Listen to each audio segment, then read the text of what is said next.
जय गुरु जी, जय गुरु जी संगत जी। मैं अपने आप को बहुत भाग्यशाली समझती हूँ कि गुरु जी ने मुझे आज मौका दिया है आप सबके साथ गुरु जी का प्यारा सा सत्संग शेयर करने के लिए। मैं आपको आज अपना एक बहुत ही प्यारा सत्संग आपके साथ शेयर करना चाहती हूँ। जब मैं गुरु जी से मिली थी, मैं उसके बारे में आज आपके साथ कुछ शेयर करूंगी। बच्ची थी मैं उस वक्त, मैं ग्रेजुएशन कर रही थी और हम लोग बैंगलोर में थे। और उस वक्त अगर आपने बहुत सारी संगत ने देखा होगा कि साउथ में जितने भी घर होते हैं, वहां पर जब आप एंटर करते हो तो सामने आपको मंदिर मिलता है। मैं भी शिव जी को मानती थी। इससे पहले इस टाइम पे मैं गुरु जी को नहीं जानती थी, जिस टाइम की मैं आपसे बात अभी बता रही हूँ। वहां पर हमारा हॉस्टल की कंस्ट्रक्शन शुरू हुई और हमें अपार्टमेंट्स में शिफ्ट कर दिया गया, गर्ल्स को। और वहां पर क्योंकि अपार्टमेंट्स है, वहां पर भी सामने एक स्पेस खाली थी जो कि अंडरस्टूड था कि वो मंदिर की जगह है। तो वो जब भी हम वहां एंटर करते थे, मुझे वो जगह खाली अच्छी नहीं लगती थी। तो मैंने अपने जितने भी हमारे अपार्टमेंट की मेरी फ्रेंड्स थी, उन सबसे बात करके कि हम एक मंदिर छोटा सा यहाँ बना लेते हैं, अपने अपने भगवान जो भी जिसको मानता है हम वहां रख सकते हैं, और अपने टाइम पे जैसे जो भी पूजा करना चाहे हम कर सकते हैं। सब लोग रेडी हो गए, हमारा एक छोटा सा मंदिर बन गया वहां पर। और हम जो भी जिसका जो टाइम था, जो भी तरीका था, सब अपने तरीके से वहां हमारी पूजा शुरू हो गई। मैंने शिवलिंग रखा था क्योंकि मैं शिव जी को मानती थी। मेरे ही उसी अपार्टमेंट में एक गुरुजी की संगत थी। उसने गुरुजी का एक छोटा सा स्वरूप वहां पे रख दिया, सिर्फ फेस का स्वरूप। अब जब मैं पूजा करने के लिए अपना, मेरी पूजा सिर्फ 5 मिनट की होती थी उस वक्त, सिर्फ अगरबत्ती जोत और शिव जी को जल चढ़ाना, जो कि मैंने आज तक देखा था अपने घर में। तो जब मैं अपने वो 5 मिनट भगवान को देने के लिए वहां बैठती थी और जैसे मैं आंखें बंद करती थी जस्ट एक प्रेयर करने के लिए, तो मैंने आंखें बंद करी और गुरुजी का वो जो स्वरूप उसने वहां रखा था, वो मेरी आंखों के सामने आया, बंद आंखों में। और गुरुजी का वो चेहरा लंबा होता जा रहा है। एक दिन हो गया, दूसरा दिन निकल गया, तीसरा दिन निकल गया। 3-4 दिन जब सेम चीज मेरे साथ रिपीट हुई, तो मैं एक अंदर से थोड़ा मैं डर भी गई कि ये क्या चीज है, कि मुझे ये स्वरूप क्यों दिख रहा है, उनका फेस क्यों दिख रहा है गुरुजी का। मैं उस टाइम गुरुजी के बारे में कुछ भी नहीं जानती थी। फिर मैंने उस लड़की को पूछा जिसने वो स्वरूप रखा था कि मुझे प्लीज इनके बारे में बता, मेरे साथ 2-3 दिन से ये चीज हो रही है। उसने मुझे अपना सत्संग शेयर किया। जब उसने अपना सत्संग मेरे साथ शेयर किया, तो आप विश्वास करना संगत जी, मेरे रोंगटे खड़े हो गए कि इस टाइम पर भी ऐसी कोई पावर है कि जो इतना ज्यादा कल्याण कर रही हो लोगों का, ऐसी ऐसी चीजें कर रहे हो जो कि इम्पॉसिबल है। उसका बहुत बुरा रोड ट्रैफिक एक्सीडेंट हुआ था उस लड़की का, और बहुत ज्यादा डैमेज था।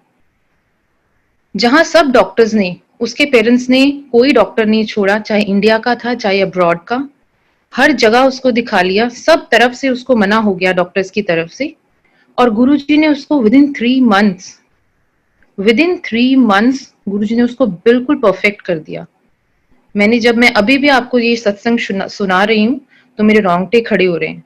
जब मैंने उसका ये सत्संग सुना तो मुझे बहुत दिल से अंदर से एक चुभन सी महसूस हुई। ऐसा लगा कि जैसे मुझे इनसे बहुत जल्दी, मुझे बस मिलना है गुरुजी को, मैं कैसे मिलूं मुझे कुछ नहीं पता। मैंने उसको बोला अपनी फ्रेंड को कि प्लीज मुझे बता गुरुजी कहाँ पर हैं, मुझे एड्रेस दे देना, मैं अपने आप चली जाऊंगी, मुझे सिर्फ बता दे।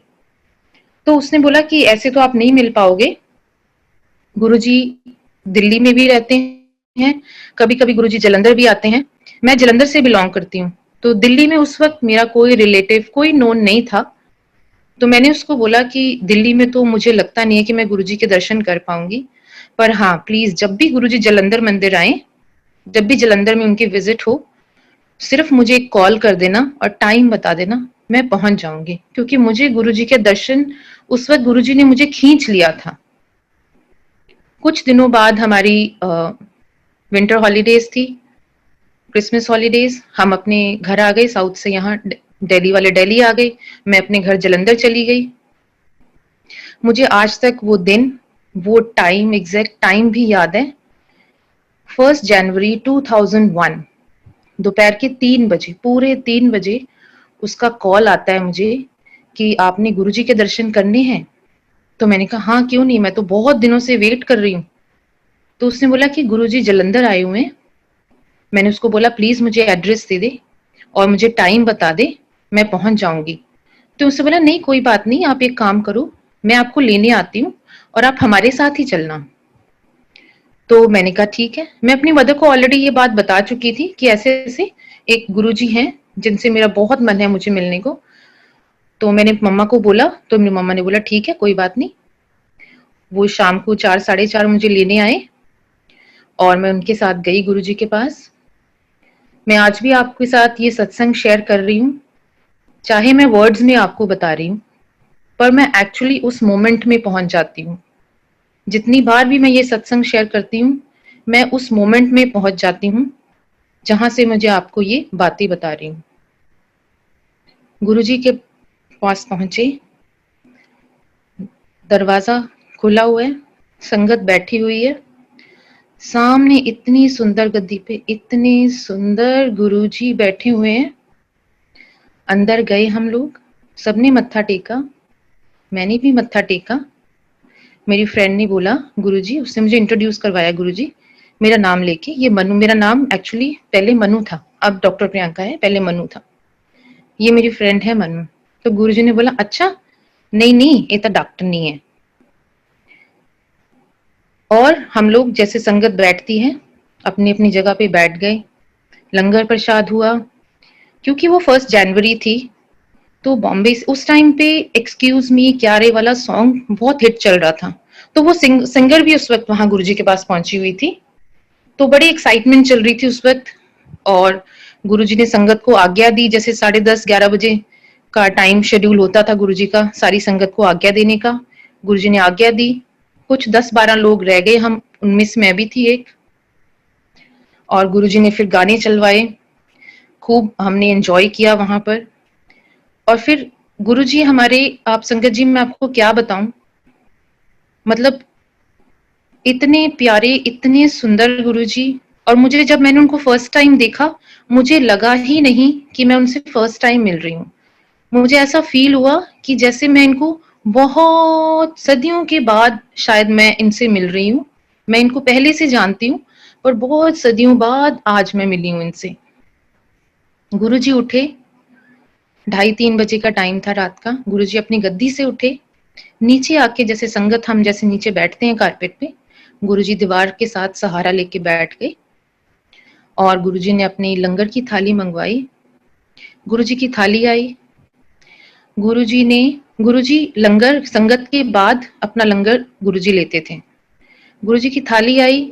गुरुजी ने एक एक बाइट, जो भी वहां सब्जी दाल थी उनकी प्लेट में, जो लंगर था उस वक्त, एक एक बाइट तोड़ के अपने हाथ से सब्जी के साथ हम 12 लोगों को सेमी सर्कल में बिठा लिया और सबको अपने हाथ से गुरुजी ने एक एक बाइट सब्जी और दाल के साथ सबको दी अपनी थाली में से। इतना सुंदर वो एक्सपीरियंस था मेरा। उसके बाद तो बस गुरुजी के बिना मैं रह ही नहीं सकी। अगले दिन उसके बाद तो मुझे जरूरत ही नहीं पड़ी, मैं अपने आप ही आ जाती थी। फिर मेरी मदर, मेरी सिस्टर्स, हम सब अपने आप शाम को गुरुजी के पास, रोज गुरुजी के पास आना।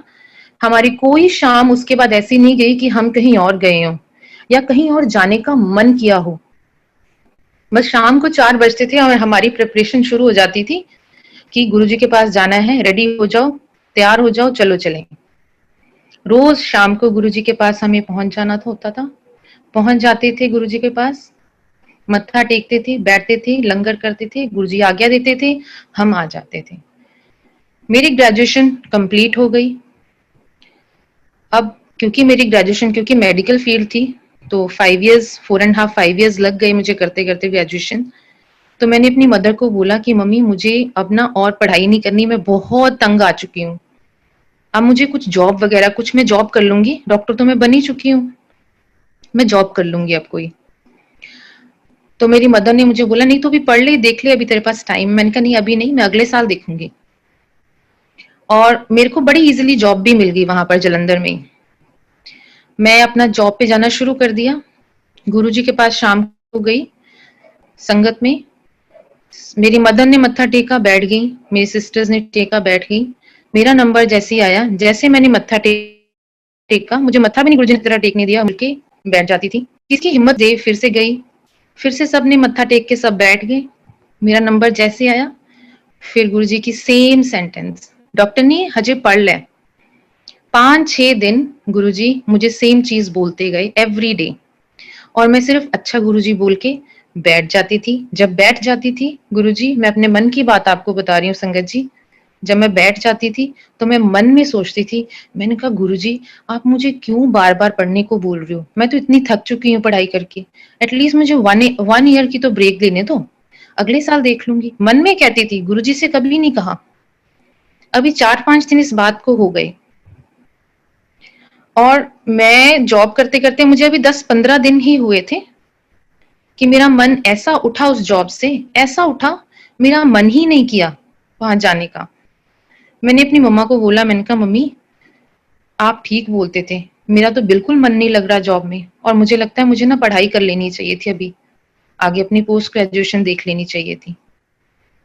तो मेरी मदर कहती तुझे गुरुजी भी बोल रहे थे, मगर तू जिद्दी है, तू बात तो सुनती नहीं किसी की, और मैंने भी तुझे मना नहीं किया।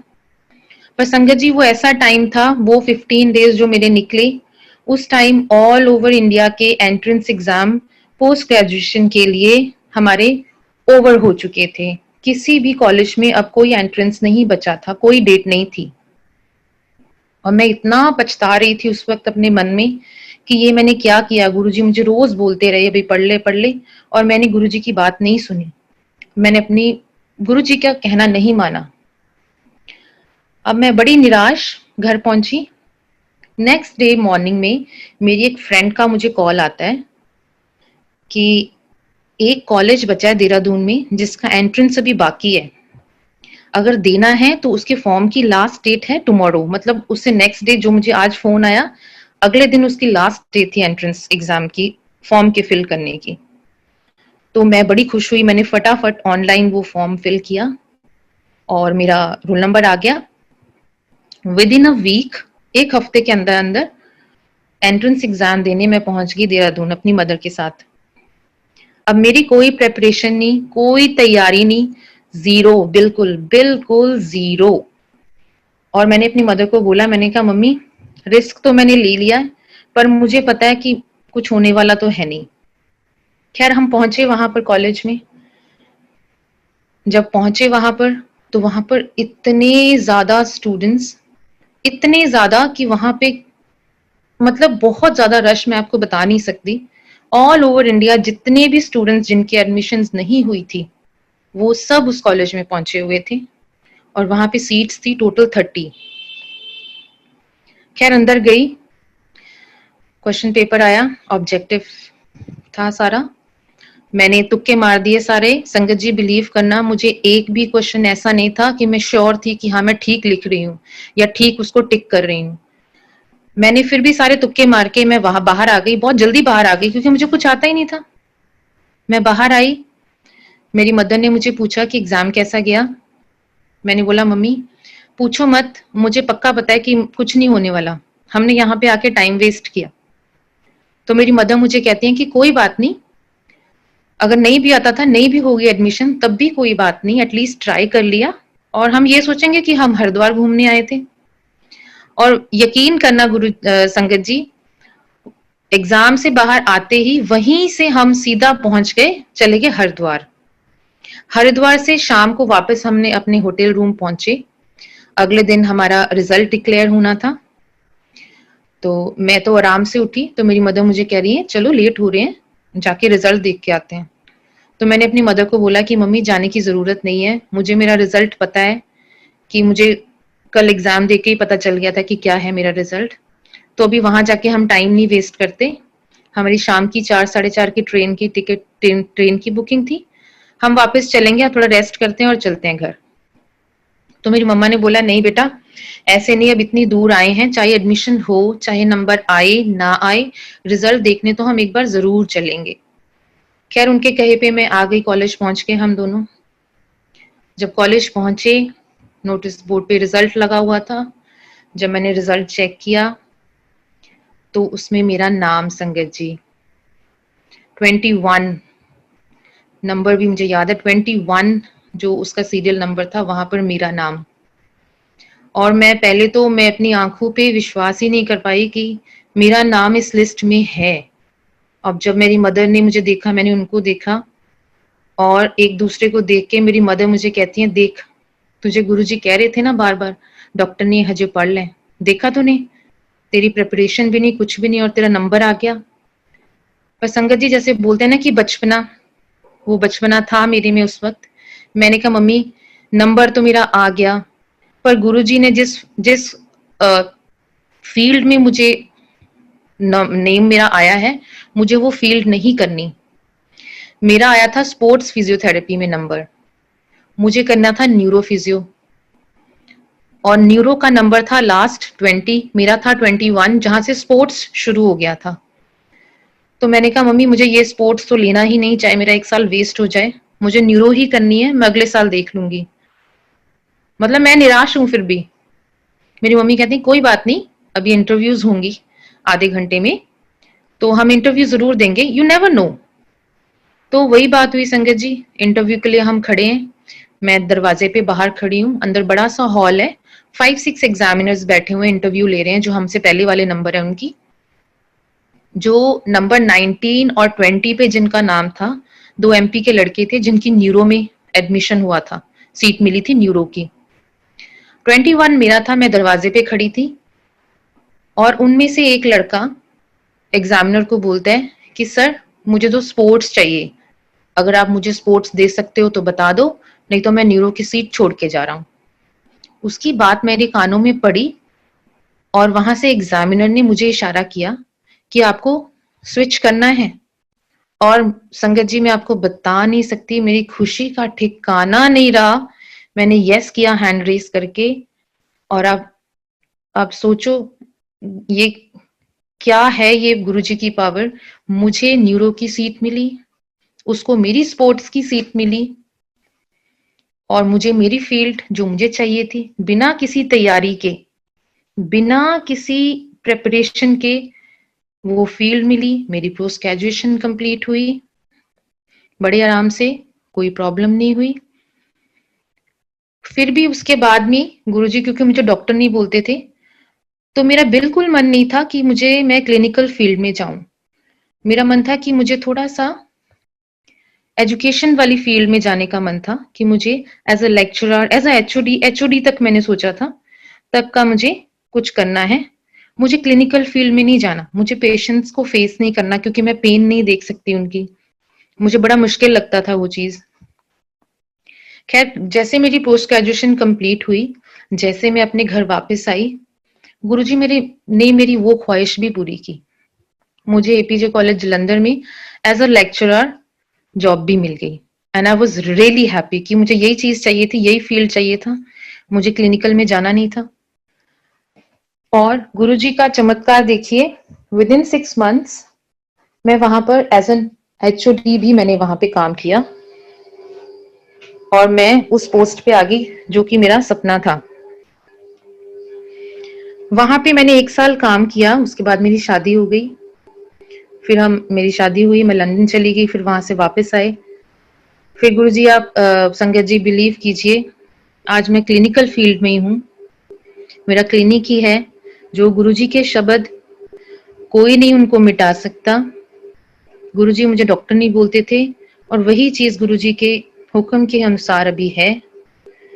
मैं बहुत शुक्रगुजार हूँ, मैं बहुत दिल से, मेरे पास वर्ड्स नहीं है गुरुजी के लिए कि मैं उनको थैंक यू बोल सकूं, कि गुरुजी ने वो जो दर्शन दीदार दिए, वो जो पल दिए, वो जो मोमेंट्स दी, मैं आज भी कोई भी सत्संग संगत के साथ शेयर करती हूँ, उसी मोमेंट में घुस जाती हूँ, वहीं पहुंच जाती हूँ, वहीं गुरुजी को देखती हूँ बैठे हुए, उसी मोमेंट में, उसी सिचुएशन में। मैं आपको बयान नहीं कर सकती संगत जी।